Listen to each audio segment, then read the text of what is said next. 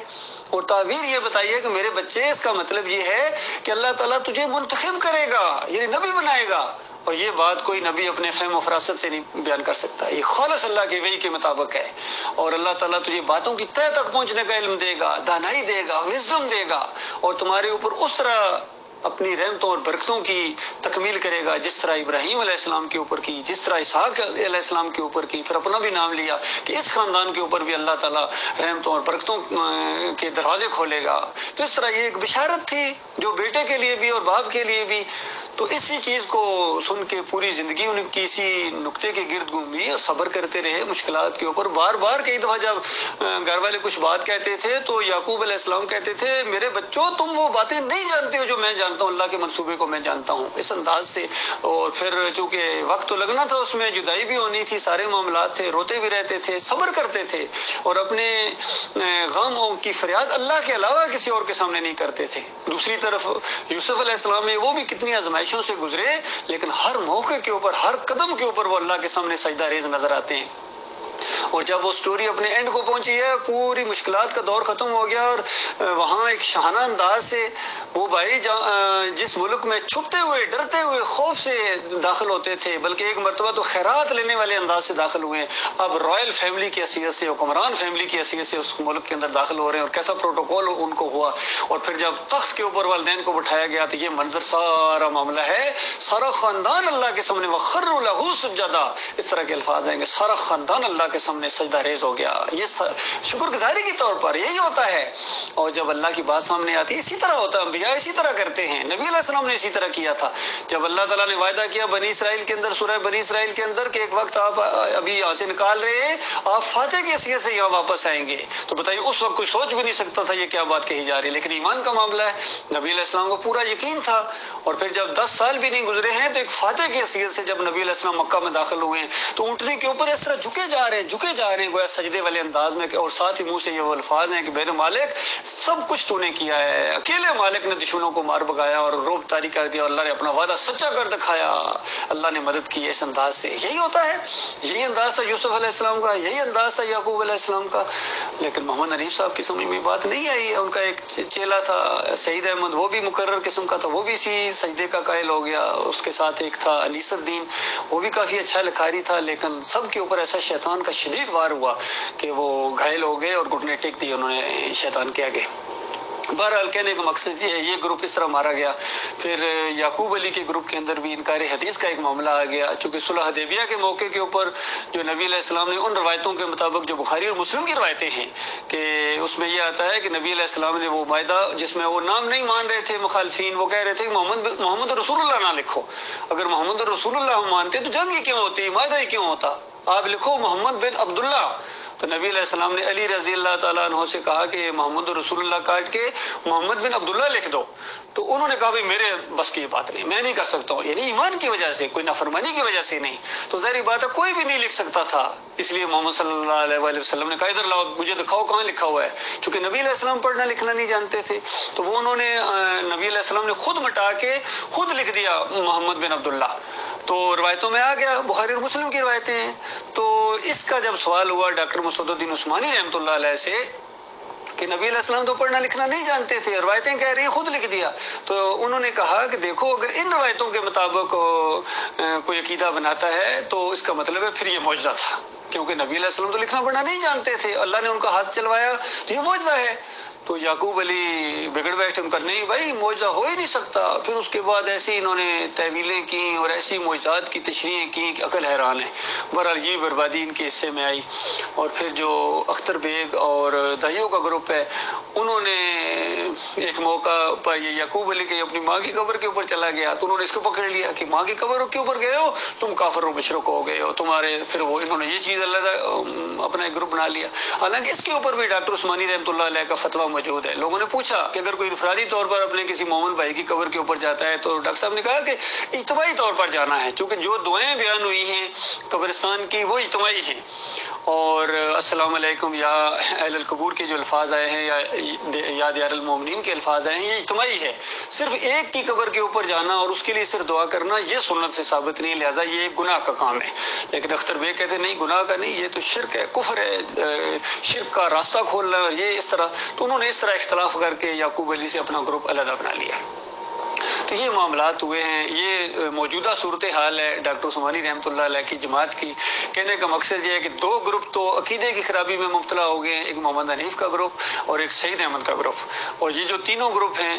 یہ اختر بیگ اور دائیوں کا گروپ اور یعقوب علی کا گروپ اور یہ باجوہ اور بدر کے بیٹے عبید الرحمان کا یہ جو گروپ ہے، یہ عقیدے کی خرابی تو نہیں ہے لیکن ان کا رخ ادھر ہی ہے. یہ انہوں نے اس دعوت کا راستہ ٹیڑھا کرنے کی کوشش کی ہے، اس طرح نہیں اس دعوت کو آگے بڑھا رہے ہیں جس طرح بڑھانا چاہیے تھا، جس انداز سے ڈاکٹر صاحب رحمۃ اللہ علیہ نے اس دعوت کو آگے بڑھایا. اور پھر لیٹسٹ جو کیسٹ پکڑی گئی ہے، ان کی ویڈیو آڈیو پکڑا گیا ہے، آڈیو لیک ہو گیا باجوہ کا اور عبید الرحمان کا آپس میں گفتگو. تو یہ کہتے ہیں بھائی یہ جو گروپ بنے ہیں یہ سارا ڈاکٹر صاحب کے سوال و جواب اور تشریحات کی وجہ سے بنے، لہذا اس سے جان چھڑاؤ. بڑی مشکل سے اسے جان چھڑائی ہے. اب ہم ہمارے پاس قرآن موجود ہے، حدیث موجود ہے اور ڈاکٹر عثمانی رحمۃ اللہ علیہ کے یہ جو سوال و کیا نام ہے لٹریچر موجود ہے. باقی یہ جو سوال و جواب اور تقریریں اور اس طرح کی جو باقی چیزیں ہیں یہ ہم آن نہیں کرتے ہیں، ان سے بڑی مصیبت یہ نہیں پیدا ہوتی ہے، بڑی مشکل سے ان سے جان چھڑائی ہے. تو انہوں نے گویا اس وجہ سے اس سے جان نہیں چھڑائی بلکہ اس پوری دعوت سے انہوں نے جان چھڑا کے اب یہ کہتے ہیں کہ قرآن اور حدیث کی تشریح وہ چلے گی جو باجوہ صاحب فرمائیں گے، جو محمود باجوہ اور عبید الرحمان کریں گے. اور ڈاکٹر عثمانی رحمۃ اللہ علیہ نے جو تشریح کی ہے، جو سوالوں کے جواب دیے ہیں، وہ اپنے سر نہیں لیتے ہیں. تو اس کا جواب میں نے ان کو دیا، میں نے کہا ٹھیک ہے تم سر نہ لو، تمہارا سر اس قابل ہی نہیں ہے، اس کو میں اپنے سر لیتا ہوں، کیونکہ میں ڈاکٹر مسعود الدین عثمانی رحمۃ اللہ علیہ کا اور میرے ساتھی جو ہیں ہم صحیح معنوں میں علمی وارث ہیں اور ہم اس دعوت کو قائم رکھے ہوئے ہیں اور انشاءاللہ قائم رکھیں گے زندگی کے آخری سانس تک. انشاءاللہ یہ دعوت ہمارے دل کی آواز ہے اور اس شمع کو ہم بجھنے نہیں دیں گے. انشاءاللہ اسی کے لیے جینا ہے اور اسی کے لیے مرنا ہے، کیونکہ یہ حق ہے. اس دور کے اندر ڈاکٹر مسعود الدین عثمانی رحمۃ اللہ علیہ کی دعوت یہ اللہ کی بہت ہی رحمت اور شفقت کے طور پر اٹھی ہے. یہ اتفاقی طور پر معاملہ نہیں ہوا ہے، اللہ تعالیٰ نے غیر نبی کے ذریعے اس انداز سے دعوت اٹھا دی ہے جو توحید کی دعوت ہے، رد شرک کی دعوت ہے، کفر بالطاغوت کی دعوت ہے. تو یہ میرے پیارے بھائیوں، جہاں جہاں تک یہ آواز پہنچے، میں اپنے سارے بھائیوں سے مخاطب ہوں کیونکہ جماعت کے لوگ مجھے جانتے ہیں، میں ان کو جانتا ہوں. بڑے پرانے 38 سال کوئی معمولی عرصہ نہیں ہے، میری ان کے ساتھ رفاقت رہی ہے. اور میں ان سب سے یہ گزارش کروں گا کہ ان فریب کاروں کے جال میں نہ ہو. یہ اس دعوت کو روک رہے ہیں، یقین کیجیے سب سے بڑی رکاوٹ ہیں. آپ کبھی اگر ان کی مساجد کے قریب بھی جا کے اگر دعوت اللہ کی جائے کہ دیکھو اللہ تمہارا الہ ہے، تمہارا معبود ہے اور اللہ کے علاوہ کوئی سجدے کے لائق نہیں ہے. جب ابراہیم علیہ السلام سجدے کے لائق نہیں ہیں، اسماعیل علیہ السلام سجدے کے لائق نہیں ہیں، جب یعقوب علیہ السلام سجدے کے لائق نہیں ہیں، تو یوسف علیہ السلام سجدے کے لائق کیسے ہو سکتے ہیں؟ چاہے ایک سجدہ تم کہو، نہیں ایک بھی نہیں ہوا ہے. اور جب محمد صلی اللہ علیہ وآلہ وسلم سجدے کے لائق نہیں ہے، کوئی سجدے کے لائق نہیں ہے اللہ کے بندو، لیکن وہ کھانے کو دوڑتے ہیں. یقین کیجیے اتنے بریلوی اور دیوبندی بھی اس دعوت کے دشمن نہیں ہے جتنے محمد حنیف کا اور سعید احمد کا گروپ جو ہے دعوت اللہ کا دشمن بن گیا. یقین کیجیے جس جس کسی کے پاس جاؤ گے، چاہے یہ یعقوب علی کی مسجد کے قریب جا کے ایمان عقیدے کی دعوت دو گے، وہ بھی آگے سے اسی طرح ریئیکشن کرے گا، اور اختر بیگ اور دائیوں کے مسجد میں یا ان کی محفل میں جا کے کوئی ایمان عقیدے کی خالص بات کرو گے، وہ بھی اسی طرح ریئیکشن کرے گا، اور یہ فیاض محمود باجوہ کے قریب اور ان کے مراکز کے اندر یہ تو ہے ہی مناظر باز، یہ فیاض محمود باجوہ بہت بڑا مناظر باز ہے یقین کیجیے، اور یہ مولوی ٹائپ آدمی ہے، اس وجہ سے اس نے صاف اعلان کر دیا کہ ہم ڈاکٹر صاحب کے سوال و جواب کو آن نہیں کرتے ہیں اور ہم اپنے سر نہیں لیتے ہیں، تو میں نے کہا تمہارا سر اس لائق ہی نہیں ہے، تو اللہ کے بندو یہ معاملہ ہے، لہذا جو بھی اس دعوت کو اس دور میں جو لا الہ الا اللہ کی دعوت اٹھی ہے، لا الہ الا اللہ محمد رسول اللہ، کہ تمہارا الہ تمہارا معبود ایک اللہ ہے، وہی داتا ہے، وہی دستگیر ہے، وہی مشکل کشا ہے، وہی حاجت روا ہے، وہی غریب نواز ہے، اور نفع نقصان کا مالک وہ ہے، اسی کو رکوع ہے، اسی کو سجدے ہیں، اس کے علاوہ کسی اور کے سامنے نہیں ہے، دلدل کے سامنے، گھوڑے کے سامنے، جھنڈوں کے سامنے رکوع کرنے، سجدے کرنے، حتیٰ کہ کراٹے ماسٹر کے سامنے جھکنا، یا حتیٰ کہ جس طرح ماں باپ کے سامنے جھکا جاتا ہے، لوگ کچھ عید بقرعید کے موقع کے اوپر پاؤں کو بوسہ دیتے ہیں، یہ اللہ کے غضب کو للکارنا ہے، یہ فتویٰ ہے ڈاکٹر مسعود الدین عثمانی رحمۃ اللہ علیہ کا، اور یہ بھی فتویٰ ہے کہ دیکھو جن کا ایمان خراب ہوتا ہے وہ اس طرح تفسیر کرتے ہیں کہ یوسف علیہ السلام کو سجدہ ہوا، یہ ساری باتیں موجود ہیں اللہ کے بندو، تو یہ آپ کے سامنے میں نے ڈاکٹر صاحب کی دعوت کا ایک ماضی اور حال اور پھر مستقبل یہ ہے کہ یہی دعوت رنگ لائے گی انشاءاللہ، اگرچہ تعداد ہماری تھوڑی ہو گئی ہے، لیکن اللہ تعالیٰ باصلاحیت لوگوں کو اور مخلص لوگوں کو ہمارا ساتھی بنا رہا ہے، نئے لوگ آئیں گے اور پرانے لوگ بھی جو مخلص ہیں ان کے جال میں پھنسے ہوئے ہیں مختلف گروپوں کے، وہ بھی آہستہ آہستہ نکل کر ہماری طرف آ رہے ہیں الحمدللہ، اور نئے لوگ جو ہیں ہمارا واحد یہ ایک چینل ہے ڈاکٹر عثمانی رحمۃ اللہ علیہ کے ساتھیوں کا، توحید کے اوپر مبنی، ڈاکٹر صاحب کی بھی ہم کے اسٹیج کے اوپر اپلوڈ کرتے ہیں، اور ہمارے یہاں درس ہوتے ہیں یہ بھی ہم اپلوڈ کرتے ہیں، کم از کم 1900 آج کی تاریخ میں 1900 ویڈیو اپلوڈ ہو چکے ہیں الحمدللہ، اس طرح دعوت پھیل رہی ہے، لوگوں تک اس کو سنتے ہیں، کتنے ٹیلی فون آتے ہیں، رابطے آتے ہیں، اور ان گروپوں میں سے کوئی ایک گروپ بھی اس انداز سے اس ماڈرن میڈیا کو استعمال کرنے کے لیے تیار نہیں ہے، کیونکہ ان کے دماغ جو ہے نا وہی تبلیغی جماعت والوں کی طرح، حالانکہ اس موقع کے اوپر بھی ڈاکٹر مسعود الدین عثمانی رحمۃ اللہ علیہ کا فتویٰ ہے کہ یہ جو ویڈیو کا استعمال ہے، چاہے ٹی وی کا استعمال، اسلام اور ایمان کے لیے یہ تصویر کے زمرے میں نہیں آتا ہے، تصویر کے حکم میں نہیں آتا ہے، ڈاکٹر صاحب کہتے ہیں میری تحقیق ہے، وہ ماڈرن علوم کے بھی ماہر تھے اللہ کے بندو، ڈاکٹر مسعود الدین عثمانی کا فتویٰ کوئی عام فتویٰ نہیں ہے، وہ ان کا اجتہاد ہے اس معاملے میں، اور بہترین اجتہاد ہے، لیکن ان میں سے کوئی بھی نہیں مانتا ہے، نہ یعقوب علی مانتا ہے، نہ انیس الدین مانتا ہے، نہ یہ سعید احمد مانتا ہے، نہ یہ محمد حنیف مانتا ہے، نہ یہ اختر بیگ مانتا ہے، اور فیاض محمود تو جانتا کہتا ہے یہ ویڈیو کا استعمال برائی ہے بہت بڑی، مسجد کے اندر بیٹھ کے اس نے کہا، پھر کہتا میں ڈاکٹر عثمانی کا ساتھی ہوں، اور ان کے سوال و جواب کے بارے میں کہتا ہم آن نہیں کرتے ہیں، بس ہمارے لیے بس ان کا لٹریچر موجود ہے، وہی ہم آن کریں گے، وہی ہم آن کریں گے کا مطلب ہے اس کے علاوہ جو کچھ ہے وہ آن نہیں کرتے ہو، تو اللہ کے بندو ہم سب کچھ آن کرتے ہیں، میں اپنے ساتھیوں کی طرف سے اس چیز کا پوری طرح اعلان کر رہا ہوں کہ ڈاکٹر عثمانی رحمۃ اللہ علیہ کا جو بھی لٹریچر ہے، ایمان خالص کس اول کس دوم، وفات ختم الرسل، یہ مزار، یہ میلے، عذاب برزخ، اور وسیلے کا شرک، اللہ کا گھر اور یہ درگاہیں، فلاح کا راستہ، جہاں را انقلاب دیگرے دے، بھولا سبق، جتنے بھی ڈاکٹر صاحب کا لٹریچر ہے اور ان کی تقاریر ہیں، ان کے سوال و جواب ہیں، ہمارے ساتھی آن کرتے ہیں، یہ ہماری پلیٹ فارم سے ہم ہر جگہ ہر ایک کے سامنے اس کو بیان کرنے کے لیے تیار ہیں اور ثابت کرنے کے لیے تیار ہے کہ یہ قرآن و حدیث کی دعوت ہے، کوئی بات ڈاکٹر عثمانی رحمۃ اللہ علیہ کی اپنی نہیں ہے، خالص انہوں نے قرآن و حدیث کی دعوت کو کے اندر جو انہوں نے بگاڑ پیدا کیا تھا، ان مولویوں نے، پیروں نے، صوفیوں نے، انہوں نے جو گرد ڈالی تھی اس کو جھاڑا ہے اس اللہ کے بندے نے، کوئی بات اس نے اپنی نہیں کی ہے، خالص قرآن و حدیث کی دعوت اصلی انداز میں، ٹکسالی انداز میں اس نے اللہ کے بندے نے پیش کی ہے، یہی ان کو سب سے بڑی پریشانی ہے، اور بلکہ یہاں تک سننے میں آتا ہے کہ کتنے یہ مسلک پرست لوگ تھے، دوسرے لوگ، وہ بھی کہتے تھے کہ اس دور میں ایسا محسوس ہوتا ہے کوئی صحابہ کے دور کا آدمی آ گیا ہے، تو اللہ کے بندو یہ بہت بڑی نعمت ہے، یہ دعوت اصلی دعوت ہے، پاکستان کا مطلب کیا، لا الہ الا اللہ، انشاءاللہ جب آخری مزار گرے گا، آخری پیری مریدی ختم ہوگی، واسطہ وسیلہ ختم ہوگا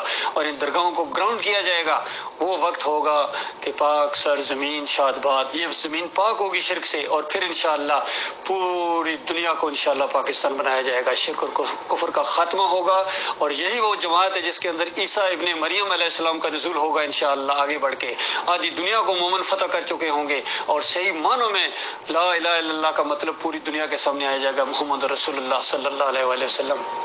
کہ ہر جگہ یہی ہوگا، الہکم الہ واحد، لوگو تمہارا معبود ایک اللہ ہے، وہ داتا ہے، باٹی والا داتا نہیں ہے، وہ مشکل کشا ہے، علی رضی اللہ تعالیٰ مشکل کشا نہیں ہے، وہ حاجت روا ہے، محی الدین چشتی کچھ بھی نہیں کر سکتا، وہ غوث ہے، غوث العظم بھی وہی ہے، اور عبد القادر جیلانی کے پاس کچھ نہیں ہے، کوئی واسطہ وسیلہ نہیں اپنے مالک اور خالق کو پکارنے کے لیے، براہ راست دل کی دھڑکن کو وہ جاننے والا، دل کے وسوسوں کو وہ جاننے والا، ہر زبان کا خالق ہے، اور محمد صلی اللہ علیہ وآلہ وسلم آخری رسول ہیں، خاتم النبیین ہیں، اور یہ ہماری دعوت ہے، صحابہ اکرام والا انداز، اسی سے اللہ کے بندو یہ خیر پیدا ہو جائے۔ الحمدللہ یہ جو اب مسلمانوں کے اندر ایک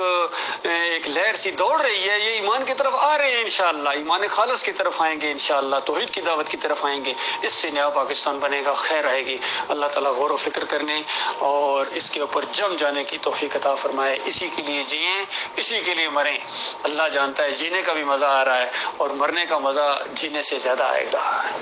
السلام علیکم ورحمۃ اللہ وبرکاتہ۔